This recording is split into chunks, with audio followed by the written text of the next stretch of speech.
नमस्कार की TV news में आपका स्वागत है। मैं हूं स्तुति और आइए एक नजर डालते हैं शहर की प्रमुख सुर्खियों पर।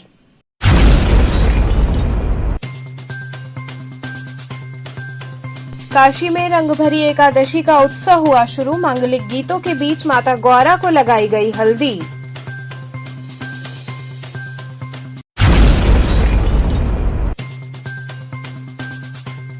मणिकर्णिका चक्र पुष्करणी तीर्थ स्थित उत्तराभिमुख गोमुख का रंगभरी एकादशी पर भक्त कर सकेंगे दर्शन।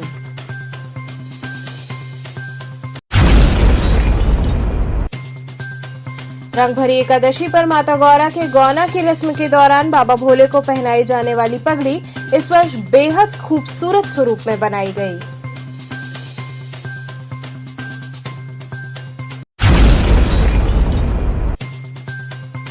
और महिला सुरक्षा को लेकर हुई अनोखी पहल।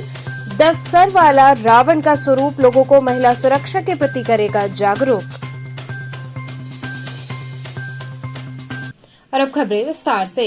रंगभरी एकादशी का उत्सव शुरू हुआ। मांगलिक गीतों के बीच माता गौरा को हल्दी लगाई गई।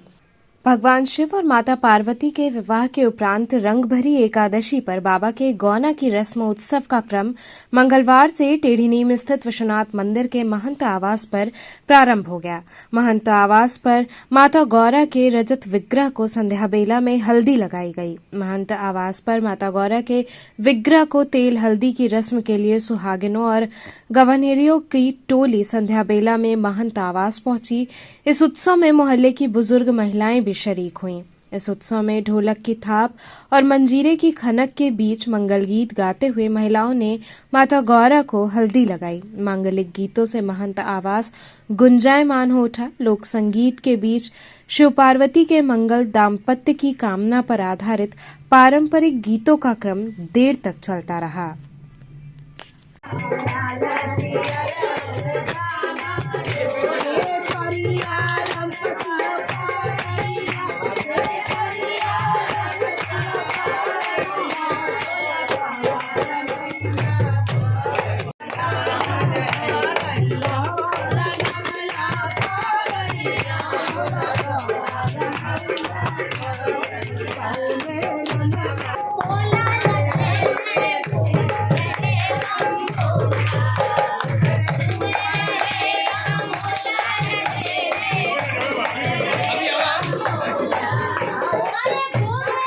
परंपरा नहीं है, ये रीति रिवाज है, ये रूढ़ी है, प्रथा है हमारे यहाँ कि जब किसी कन्या का विवाह हो जाता है तो विवाह के उपरांत जो है कन्या को जो है सखी सहेली और उनके परिवार के लोग जो है हल्दी तेल लगाते हैं।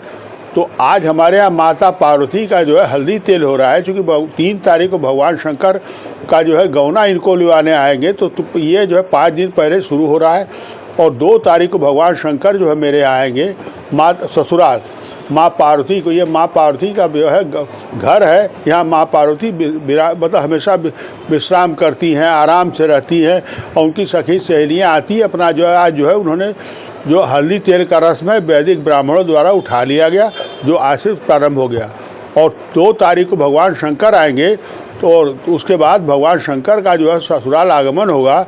उसके अंदर जो है और फिर जो है भगवान शंकर और माँ पार्वती दोनों को बैठा के 3 तारीख को सुबह नीचे मंदिर में जो है विष्णु जी में जो है जो मेरा मंदिर है वहाँ पे स्थापित करें, तो कई भक्तगण दर्शन करेंगे। और शाम को भगवान शंकर, माँ पार्वती और गणेश जी जो है भक्तों के साथ गौना लेने विश्वनाथ मंदिर में जाएंगे।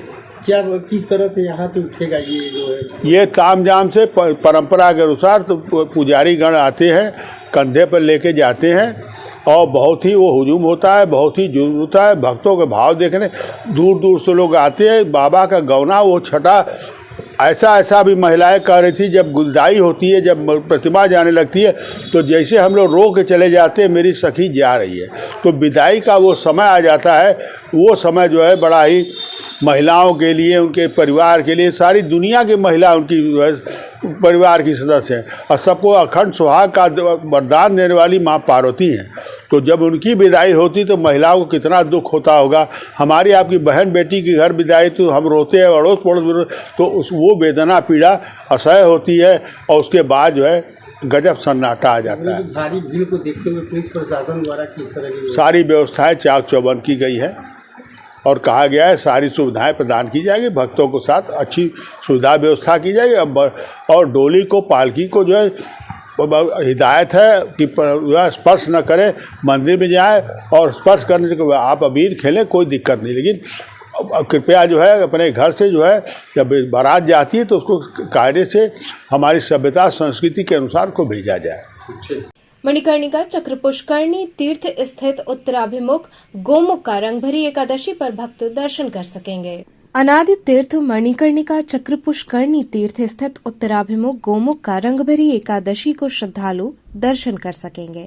गोमुख का दर्शन व पूजन वर्ष में महज 2 बार ही होता है, पहला रंगभरी एकादशी और दूसरा अक्षय तृतीया को। काशी ही नहीं, देश भर से श्रद्धालु गोमुख व कुंड के दर्शन के लिए बनारस आते हैं। तीर्थ का वार्षिक श्रृंगार 3 मार्च को रंगभरी एकादशी की रात होगा। काशी तीर्थ पुरोहित सभा की ओर से होने वाले आयोजन की तैयारी शुरू कर दी गई है। काशी तीर्थ पुरोहित सभा के अध्यक्ष व कुंड के प्रधान तीर्थ पुरोहित पंडित मनीष नंदन मिश्र ने बताया कि तीर्थ चक्र रंगभरी एकादशी के दिन काशी तीर्थ पुरोहित सभा की ओर से मां मणिकर्णिका का षोडशोपचार विधि से पूजन किया जाएगा। साथ ही गुलाल सहस्त्रार्चन व वृहद श्रृंगार के बाद महाआरती की जाएगी। 21 वैदिक आचार्यों द्वारा रुद्री पाठ किया जाएगा। महाश्रृंगार की झांकी रात्रि 8 बजे से प्रारंभ होगी, जिसका दर्शन रात्रि पर्यंत चलेगा। इस अवसर पर कुंड में स्थित उत्तराभिमुख गोमुख का भी दर्शन होगा। तीर्थ पुरोहित ने बताया कि ये कुंड मां गंगा के पृथ्वी पर अवतरित होने के पहले से मणिकर्णिका तीर्थ काशी में है। अनादिकाल में भगवान विष्णु ने अपने चक्र से इसका निर्माण किया था। उसके बाद भगवान विष्णु ने यहाँ पर 60,000 वर्षों तक तपस्या की थी। इस दौरान उनके तन से निकले पसीने से कुंड भर गया। मान्यता है कि कुंड के जल का स्रोत हिमालय से आता है। श्रृंगार वाले दिन देखते ही देखते समुद्र में आए ज्वार भाटे की तरह कुंड धवल जल से लबालब भर जाता है। उसी कुंड में डुबकी लगाने और मणिकर्णिका माता के श्रृंगार पूजा करने के लिए लोग लालायित रहते हैं। श्रद्धालु कुंड के जल को प्रसाद स्वरूप पात्र में भरकर घर ले जाते हैं और वितरित करते हैं।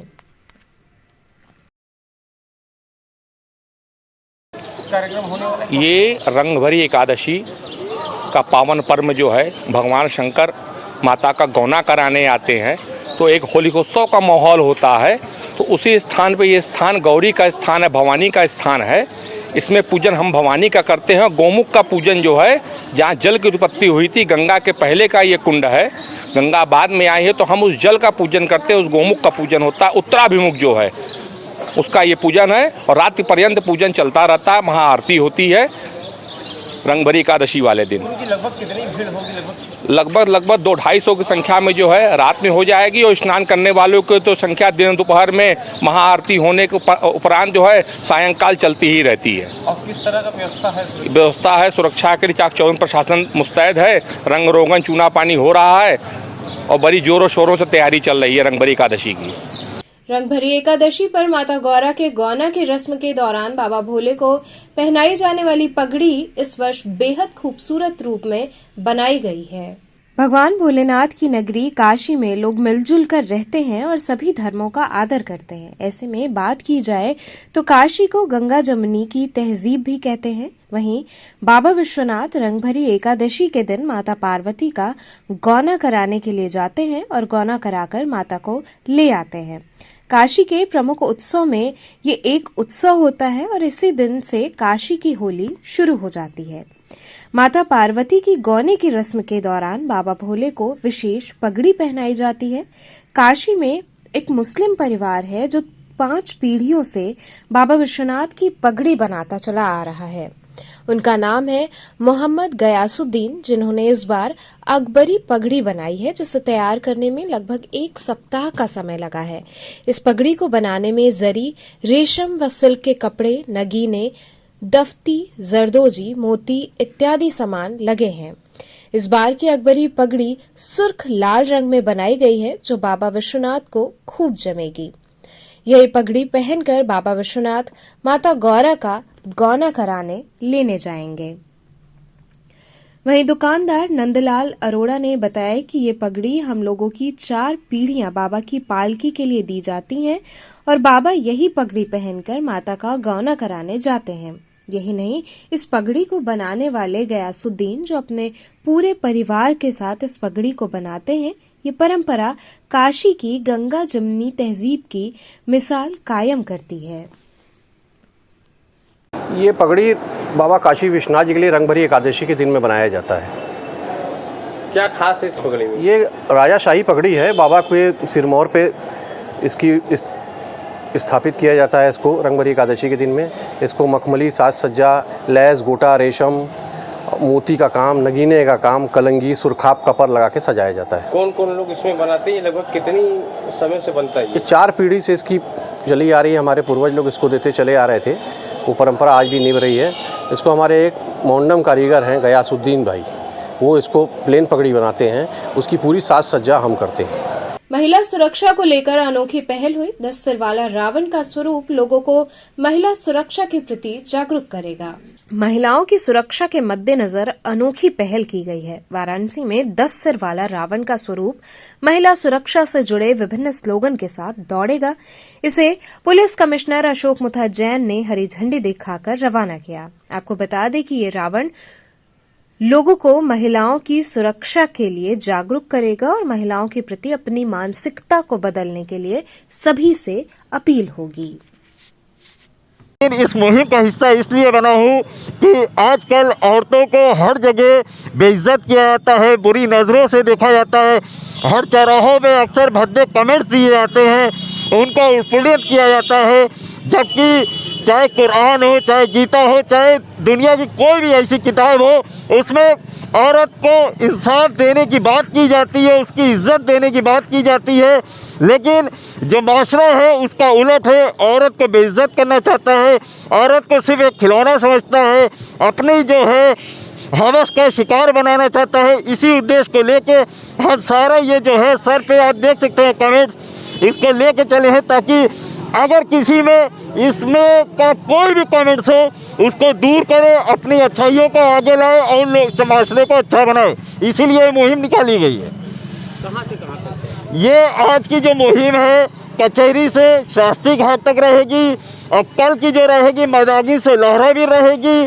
उसके बाद जो रहेगी कैंट से रहेगी, भारत माता मंदिर तक रहेगी और चौथी जो है रविदास गेट से लेकर लंका गेट तक रहेगी। क्या लगता है कि इससे आप करने से क्या समाज में बदलाव आएगा? देखिए, आप हम जब इस तरह के इवेंट्स करके आगे बढ़ेंगे तो हो ना हो समाज में बदलाव जरूर आएगा। श्री आर्य महिला हितकारिणी महापरिषद की ओर से पत्रकार वार्ता आयोजित की गई।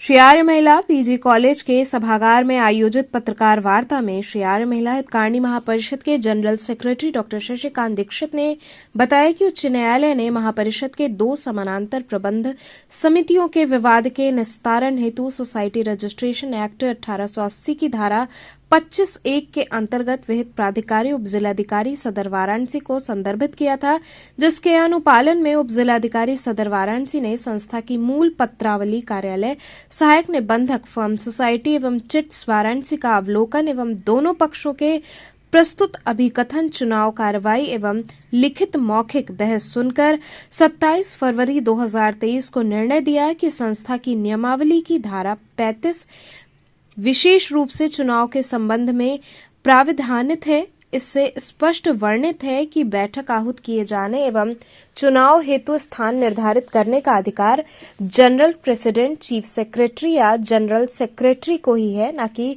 ज्वाइंट चीफ सेक्रेटरी को है। इस प्रकार तत्कालीन joint chief secretary Hari Narayan Pandey द्वारा अनाधिकृत रूप में की गई घोषणा के क्रम में सत्यनारायण पांडे द्वारा संपादित चुनाव नियमावली के प्रावधानों के अधिकार क्षेत्र से बाहर जाकर विहित रीति के अनुसरण किए बिना संपादित कराए जाने के कारण अवैध है तथा doctor Shashikant Dikshit chief secretary, general secretary का चुनाव वैध घोषित किया। इस आदेश के उपरांत संस्था की प्रबंध समिति का सभी विवाद समाप्त हो गया। वहीं पत्रकार वार्ता के दौरान महापरिषद के प्रतिनिधि सभा के president doctor KP Agarwal, all India council के प्रेसिडेंट प्रोफेसर शंभू उपाध्याय, कार्यकारिणी समिति के अध्यक्ष अमूल्य शर्मा, सेक्रेटरी डॉक्टर अनुराग दीक्षित एवं joint general secretary Puja Dikshit उपस्थित रहीं। क्या है आज कॉन्फ्रेंस क्यों बुलाई? आज जो हम पत्रकार वार्ता मैंने बुलाई है वो इसलिए बुलाई है चूँकि हमारे महाविद्यालय में विगत वर्ष फरवरी मार्च में चुनाव जो हुआ था उसके अंदर एक यहाँ के एक तथा कई जो असंतुष्ट सदस्य लोगों ने एक पैरेलल कमेटी बना करके एक चुनाव करा लिया था।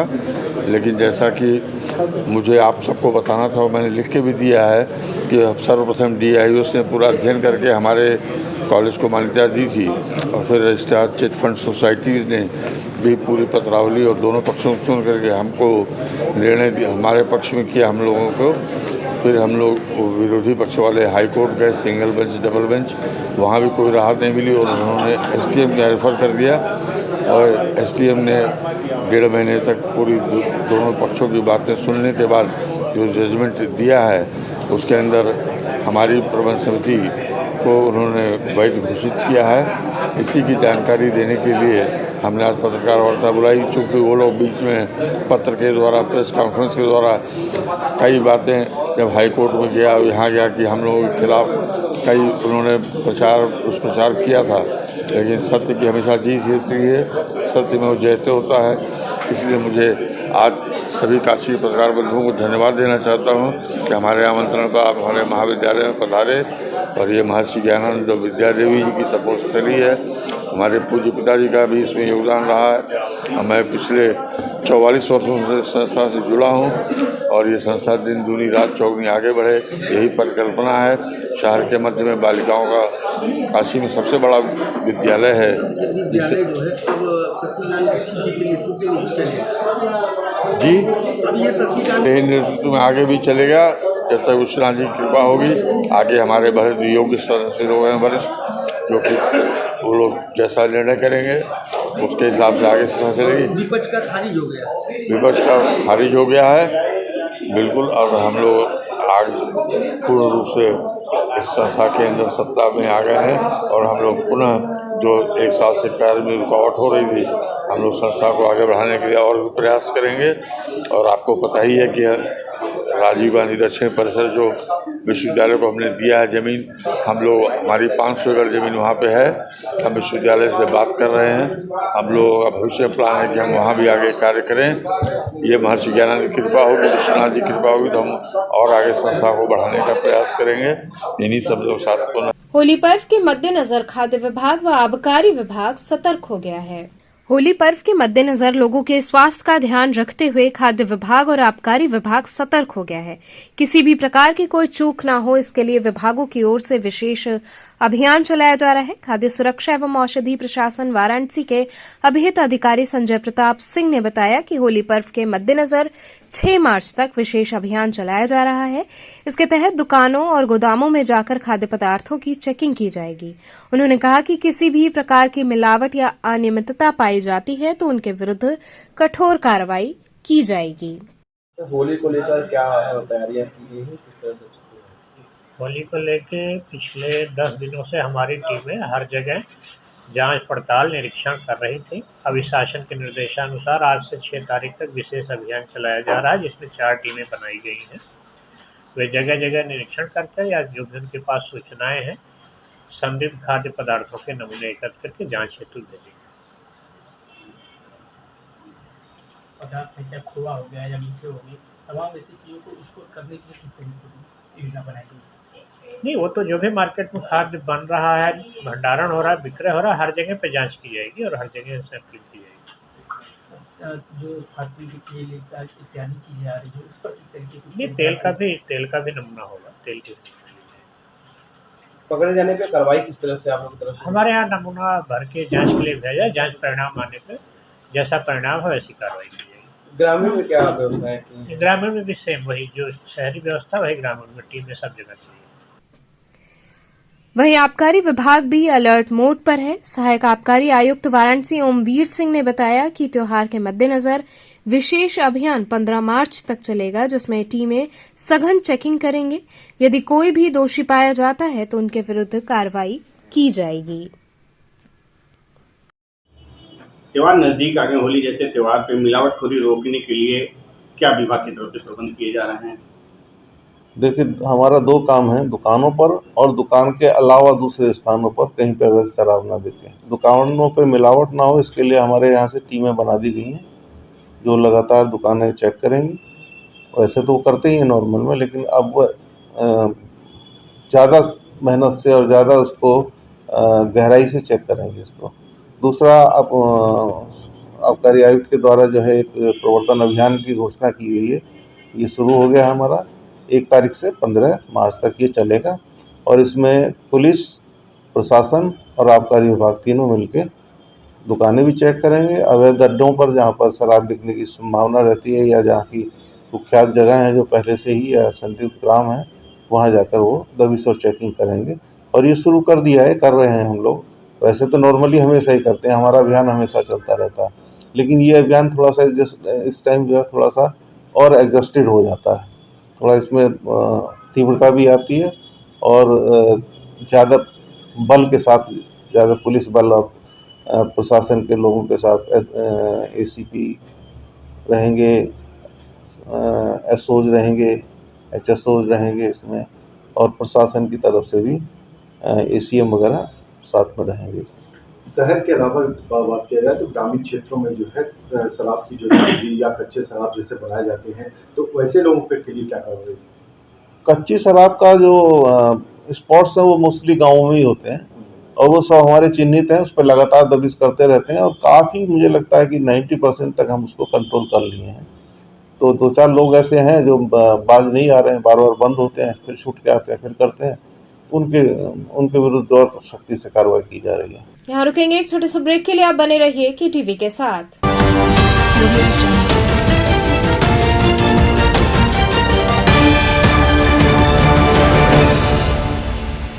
स्वामी हरसिवानंद पब्लिक स्कूल छात्र छात्राओं हेतु वातानुकूलित छात्रावास की सुविधा, हर तिमाही युक्त खेल का मैदान, इंडोर गेम आउटडोर गेम की सुविधा, जिम, योगा, ध्यान की विशेष कक्षा, एनसीसी एबीसी सर्टिफिकेट तथा करियर काउंसलिंग की सुविधा, विज्ञान, कला तथा कॉमर्स के साथ वैकल्पिक विषयों की एक लंबी श्रृंखला, कम फीस में उत्कृष्टतम अध्ययन की व्यवस्था, शहर के सभी क्षेत्रों में बस की सुविधा, विज्ञान, कंप्यूटर तथा सभी आधुनिकतम प्रयोगशाला उपलब्ध, audio video classes. Swami Harsivanand public school and hostel, शिक्षण समूह, शाखाएं Garhwa Ghat, Ramna, Varanasi. Phone number 9554995413, Jagatganj Varanasi. Phone number 7408457111, Vanpurwa, Ramna, Varanasi. Phone number 9554955412, railway station road, Churk, Sonbhadra. Phone number 7081109710, Marsara, Ghorawal, Sonbhadra. Phone number 955496319495 एवं स्वामी हरसिवानंद महाविद्यालय, चुर्क, सोनभद्र। Phone number 7081109711। बाल विद्यालय माध्यमिक school, LKG to senior secondary 10+2, affiliated to CBSE New Delhi, situated on the bank of Holy River Ganga, state-of-the-art computer lab, smart classes for better understanding, physics practical lab, modern chemistry lab, special classes for music, playway method for fast learning, big playground for sports like basketball, etc. Permanent big stage for cultural activities. Better learning from experienced and trained teachers. Safe and be sure transport facility. So join us today. Bal Vidyalay Madhyamik School Campus, Prahlad Ghat and Padao, Dumbri, Varanasi. Mobile 800-918-1549 and 9451938476 and 800-9181-568.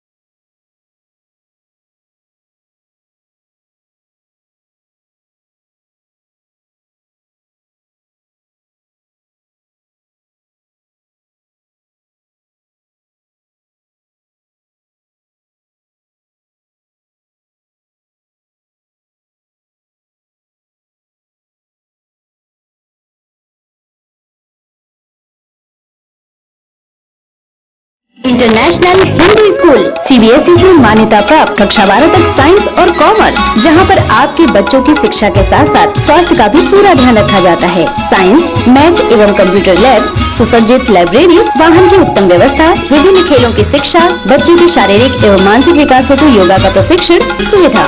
इतना ही नहीं, आपके छोटे बच्चों के लिए एक ऐसी जगह जहां हम देते हैं शिक्षा के साथ साथ मौज मस्ती भरा वातावरण। के नौनिहालों का परिचय अंकुरण करना चाहते हैं अपने बच्चे का संपूर्ण विकास, तो आइए अंकुरण के साथ international Hindi school, Nagwa, Lanka, Varanasi. Give me your children. We will work very hard and turn them into responsible, hard-working and bright citizens of India. That's what India needs. खबरों से जुड़े रहने के लिए हमारे चैनल KTV वाराणसी को सब्सक्राइब करें और लेटेस्ट अपडेट्स के लिए बेल आइकन को प्रेस करें।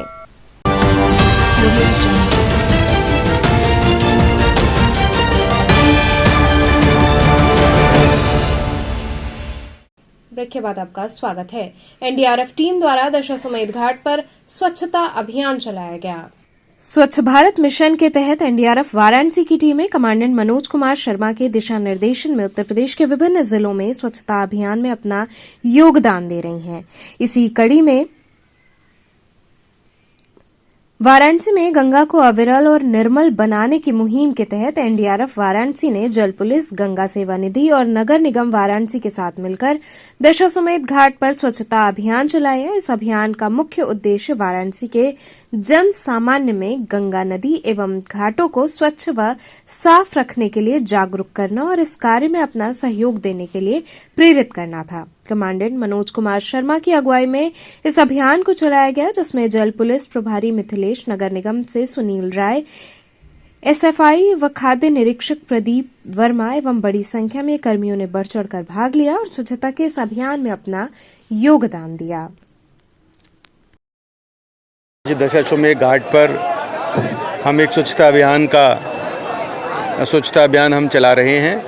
इस अभियान के तहत हमारे साथ यहाँ पर NDRF की 2 टीमें तैनात हैं, साथ में नगर निगम के कर्मचारी हैं और गंगा सेवा निधि के स्वयंसेवक हमारे साथ हैं।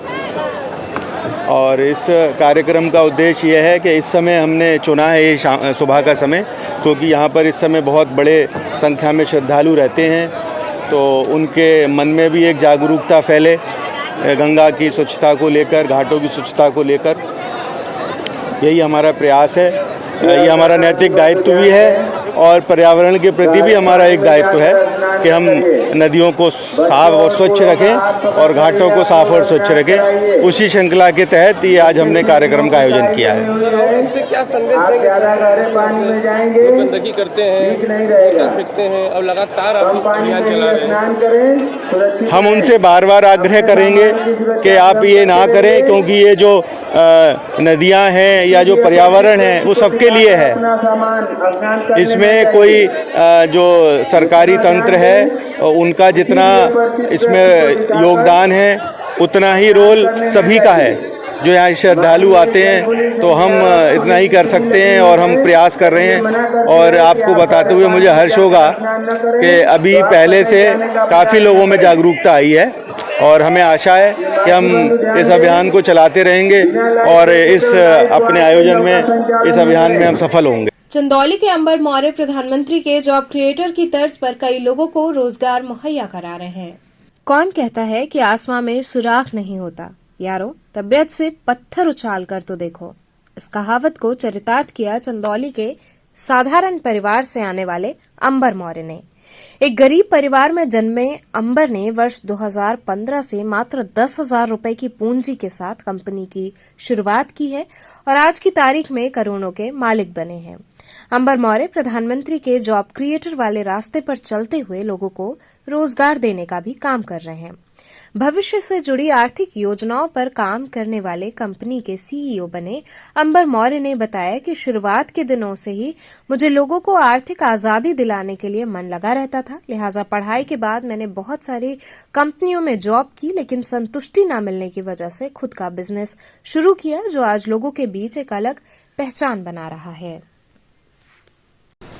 जी, अगर वाराणसी में बात की जाए तो तकरीबन 120-130 एम्प्लॉयज़ हमारे यहाँ हैं और काफ़ी अच्छा काम कर रहे हैं। मुझे लगता है कि बनारस में काफ़ी अच्छा हम लोग कर रहे हैं, काफ़ी लोगों को हमने रोज़गार भी दिया यहाँ पे है और आने वाले दिनों में हम लोग कम से कम 400 से 500 लोगों को रोज़गार देने का यहाँ प्रयास कर रहे हैं। तुर्की से राहत बचाव कार्य कर लौटी 11 एनडीआरएफ की टीम का सम्मान किया गया। तुर्की में आए भूकंप से मची तबाही में राहत बचाव कार्य हेतु 11 एनडीआरएफ की टीम वाराणसी से रवाना हुई थी। तुर्की में सफलतापूर्वक राहत बचाव कार्य करने के बाद टीम वापस वाराणसी पहुंच चुकी है। वहीं 11 एनडीआरएफ टीम के जज्बे को सलाम करते हुए उनका भव्य स्वागत किया गया। इसके साथ ही भाजपा के जिला मंत्री शिवानंद राय की ओर से जवानों को यथार्थ गीता एवं अंगवस्त्रम प्रदान कर सम्मानित किया गया। आज का जो कार्यक्रम था, आज यहाँ पर 2 कार्यक्रम हुए थे। आज सायंकालीन पहला कार्यक्रम अखिल विश्व गायत्री परिवार जो संस्था है उसके कार्यकर्ताओं के द्वारा जो तुर्की में हमारी 51 सदस्यीय टीम गई थी उनके सदस्यों का अभिनंदन किया गया था। उसके बाद में यहाँ पर जो जिला महामंत्री भाजपा के हैं वो और जो स्वामी अलगड़ानंद महाराज जी का एक आश्रम है उसके प्रतिनिधि के रूप में एक महाराज जी आए थे, तो उन लोगों ने भी एक अभिनंदन कार्य यहाँ पर अभिनंदन का कार्यक्रम रखा था और सभी जो हमारे कार्मिक यहाँ से तुर्की के ऑपरेशंस में गए थे उनका अभिनंदन किया और यथार्थ गीता जो पुस्तक है उसका यहाँ वितरण किया गया। अखिल विश्व गायत्री परिवार की तरफ से भी उन्होंने जो साहित्य है आचार्य श्री राम शर्मा जी के द्वारा रचित वो साहित्य भी हमारे कार्मिकों को यहाँ वितरित किया गया और इस कार्यक्रम से हमारा मनोबल काफ़ी बड़ा है। हमको ये महसूस होता है कि जो भी हम कठिन दुरूह कार्य जाकर करते हैं, जो भारत सरकार की तरफ से आदेश होता है, लेकिन काशी जैसा जो समाज है जो कि इतना जागरूक है और वो जब इस तरीके के कार्यक्रम समाज करता है तो हमारा मनोबल बढ़ता है और हमें प्रेरणा मिलती है कि अगर हम किसी काम के लिए घर छोड़कर बाहर जा रहे हैं तो जो काशी रूपी एक समाज है वो हमारे परिवार की देखभाल करेगा और आएंगे तो उन्होंने हमको उम्मीद से ज़्यादा सम्मान दिया और यहाँ पर हमारा अभिवादन किया। उसके लिए हम अपने हृदय से काशी के समाज के और जितनी ये संस्थाएं हैं जो ये कार्यक्रम कर रही हैं उनके लिए हृदय से हम बहुत बहुत आभारी हैं और हम इस मौके पर ये भी कहना चाहेंगे कि आगे आने वाले समय में ईश्वर ना करे किसी तरीके की कोई आपदा आए, अगर आती है तो उसके लिए हम पूरी तरीके से मानसिक और शारीरिक रूप से तैयार हैं और हम किसी भी आपदा से बचने के लिए हमसे जो भी बन पड़ेगा हम वो करेंगे। हम उसको आपदा में उसको संपन्न करा करके यहाँ लौटी है तो आप उनका किस तरह से आप लोग एनडीआरएफ की टीम तुर्की में ऑपरेशन दोस्त के तहत जो भारत से गई थी जिसमें काशी से 51 एनडीआरएफ के जाबाज तुर्की में ऑपरेशन दोस्त के तहत गए थे। इन लोगों के आगमन के बाद एनडीआरएफ के जाबाजों के साथ कुछ पल सम्मान के कार्यक्रम के तहत बिताया। इन लोगों को अगवत से सम्मानित कर और यथार्थ गीता से प्रेम भेंट किया और बाबा विश्वनाथ माँ गंगा से प्रार्थना करता हूँ कि ये दीर्घायु एवं स्वस्थ रहें और इसके साथ साथ हम सभी बड़ा गर्व महसूस करते हैं कि इन लोगों के अथक प्रयास से पूरे विश्व के पटल पर भारत का नाम ऊंचा हो रहा है और हम सभी बड़ा इस बात का भी गर्व महसूस करते हैं कि कोई भी आपदा आती है तो ये लोग सदैव तत्पर रहते हैं और इन सभी लोगों के अथक प्रयास से हम सभी सुरक्षित हैं और आज एनडीआरएफ के जाबाजों के साथ कुछ पल बिताया और सम्मान का कार्यक्रम इन लोगों के साथ करने के बाद ये महसूस हुआ कि धरती पर ये दूसरे भगवान हैं जो आपदा के समय लोगों की रक्षा करते हैं। बीएचयू में हिंदू धर्म शास्त्र मनुस्मृति पर रिसर्च किया जा रहा है, वहीं कुछ छात्रों द्वारा इसका विरोध हो रहा है। काशी हिंदू विश्वविद्यालय में हिंदू धर्म शास्त्र मनुस्मृति पर रिसर्च शुरू हो रहा है। इसको लेकर बीएचयू में बहुजन समाज के छात्रों ने इस प्रोजेक्ट का विरोध भी शुरू कर दिया है। बीएचयू के संस्कृत धर्म विज्ञान संकाय के एक प्रोफेसर आचार्य शंकर मिश्र को applicability of Manusmriti in Indian society यानी कि भारतीय समाज में मनुस्मृति की उपादेयता या प्रासंगिकता विषय पर आधारित एक प्रोजेक्ट दिया गया है। ये प्रोजेक्ट भारत सरकार का है। धर्मशास्त्र मीमांसा विभाग के प्रोफेसर ने इस प्रोजेक्ट के लिए फेलो की भर्ती प्रक्रिया शुरू कर दी है। सैलरी 25,000 रुपए से ज्यादा दी जाएगी। कैंडिडेट की उम्र 40 साल से ज्यादा न हो और वो आचार्य में पीजी किया हो। प्रोफेसर ने कहा कि आजकल लोग मनुस्मृति को स्त्रियों और दलित भेदभाव के लिए झूठा प्रसारित करते हैं। लोगों में भ्रम पैदा हो गया है, लेकिन मनु ने ये बातें किस परिस्थिति में कही इसका कोई आकलन नहीं किया जाता। ये कम ज्ञान की वजह से हो रहा है। हम लोग रिसर्च में इसी भ्रांति को खत्म करेंगे। मनु नारी विरोधी नहीं बल्कि उसकी स्वतंत्रता के हिमायती थे। वहीं बीएचयू के छात्र अजय कुमार भारती ने कहा कि मनुस्मृति पर मिले प्रोजेक्ट का हम लोग विरोध करते हैं। ये संविधान के नियमों के विरुद्ध है। हम लोग इसकी निंदा करते हैं। वर्तमान परिप्रेक्ष्य में मनुस्मृति लागू नहीं होता है। इसमें जातियों को बांट कर देखा जाता है। जैसा कि पता है कि एक प्रोजेक्ट आया है काशी हिंदू विश्वविद्यालय की साइट पे जो टेम्प्रेरी है। मनुस्मृति पर एक प्रोजेक्ट आया, रिसर्च करा रहे हैं। और जो वर्तमान परिप्रेक्ष्य में देखा जाए तो जो मनुस्मृति है वो कतई लागू नहीं होता है, क्योंकि देश संविधान से चलता है और संवैधानिक मूल्यों से चलता है। और वर्तमान परिप्रेक्ष्य में देखा जाए तो मनुस्मृति उच्च नीची ब्राह्मण क्षत्रिय वैश्य शूद्र के हिसाब से गाड़ी मनुस्मृति के अनुसार ये होना चाहिए। लेकिन संवैधानिक जो नियम है और संविधान के हिसाब से ओबीसी एससी एसटी सबको समान अधिकार, शिक्षा का अधिकार देता है और सबको पढ़ने लिखने का अधिकार देता है। वहीं मनुस्मृति का यह है कि शूद्र है जो निचले वर्ण व्यवस्था के अनुसार जो शूद्र जाति के लोग हैं वो पढ़ लिख नहीं सकते। तो वर्तमान परिप्रेक्ष्य में जो ये प्रोजेक्ट हो रहा है, ये ऐसा प्रोजेक्ट यदि संविधान के अनुसार देखा जाए तो नहीं होना चाहिए, क्योंकि मनुस्मृति इधर जो वर्ण व्यवस्था के अनुसार जो पिछड़ा दलित शोषित वंचित समाज है उसको पढ़ने लिखने का अधिकार नहीं देता है और नहीं अच्छे कपड़े पहनने का अधिकार देता है। इस तरीके से जो शोध हो रहे हैं बीएचयू में, ऐसे बहुत पहले भी कई सारी पीएचडी इस पर बहुत सारी हुई है। मैं इससे पहले यूजीसी से एक परियोजना पर कार्य किया। उसका टॉपिक था धर्मशास्त्र निर्दिष्ट संस्कार एवं मानवीय मूल्य, एक समीक्षात्मक अध्ययन। मैं उसमें सर्वेक्षण के अंतर्गत मैंने उड़ीसा, उत्तर प्रदेश, बिहार और बंगाल को लिया था। मैंने उसमें देखा, यदि आप कहेंगे जो बेरोजगारी जो है मानवीय मूल्य के ह्रास का बड़ा कारण है, तो यह भी नहीं है। छोटा मोटा कारण यह हो सकता है, लेकिन मुख्य कारण यह नहीं है, क्योंकि जो लोग रोजगार में हैं वो लोग भी क्राइम कर रहे हैं।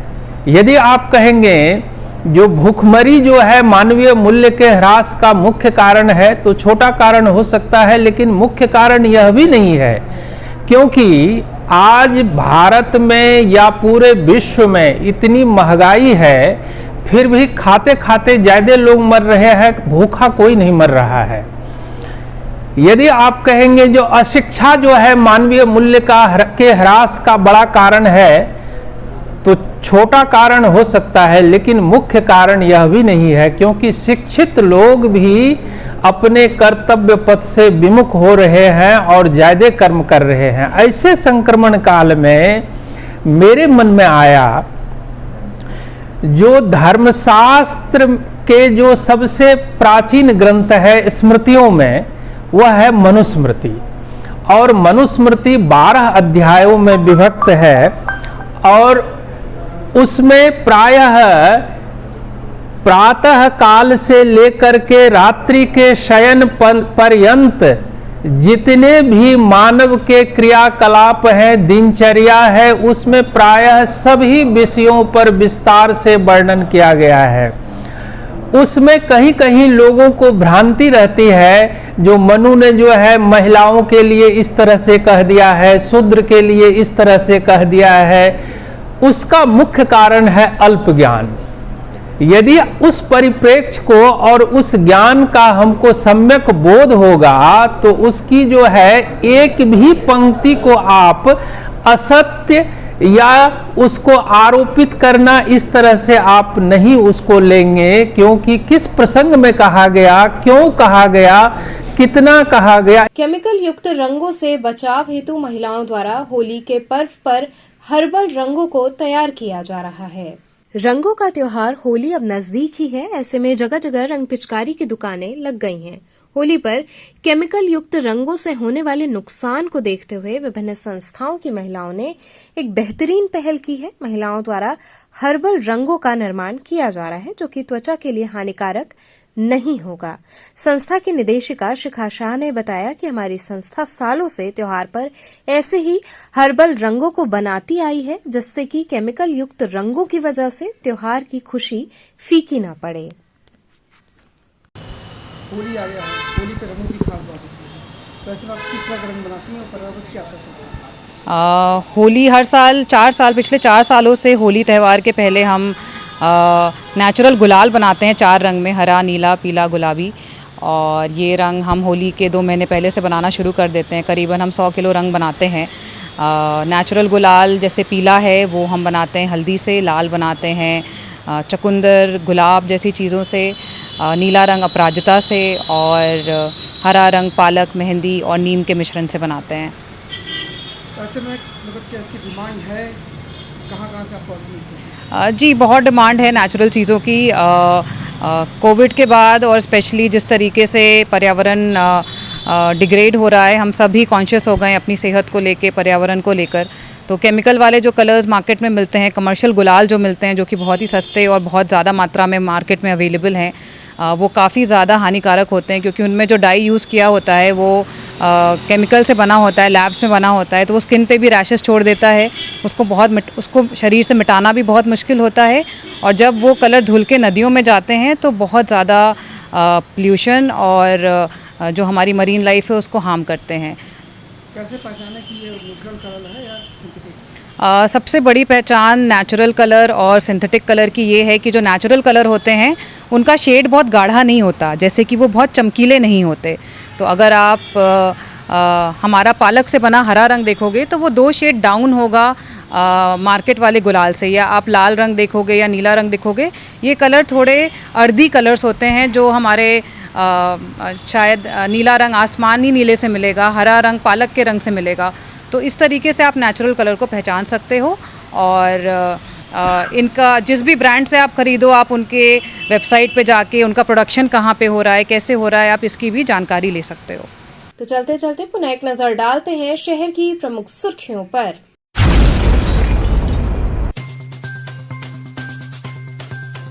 काशी में रंगभरी एकादशी का उत्सव हुआ शुरू। मांगलिक गीतों के बीच माता गौरा को लगाई गई हल्दी।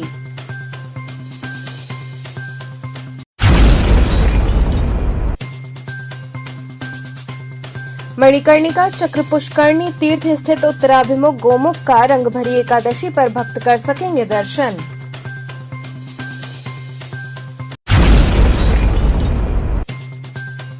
रंगभरी एकादशी पर माता गौरा के गौना की रस्म के दौरान बाबा भोले को पहनाई जाने वाली पगड़ी इस वर्ष बेहद खूबसूरत स्वरूप में बनाई गई।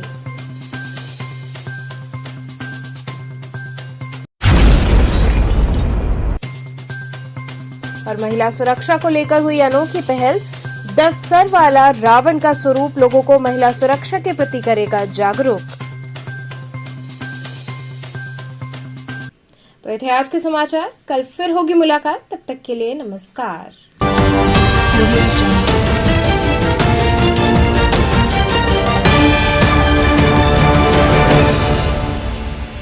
खबरों से जुड़े रहने के लिए हमारे चैनल KTV वाराणसी को सब्सक्राइब करें और लेटेस्ट अपडेट्स के लिए बेल आइकन को प्रेस करें।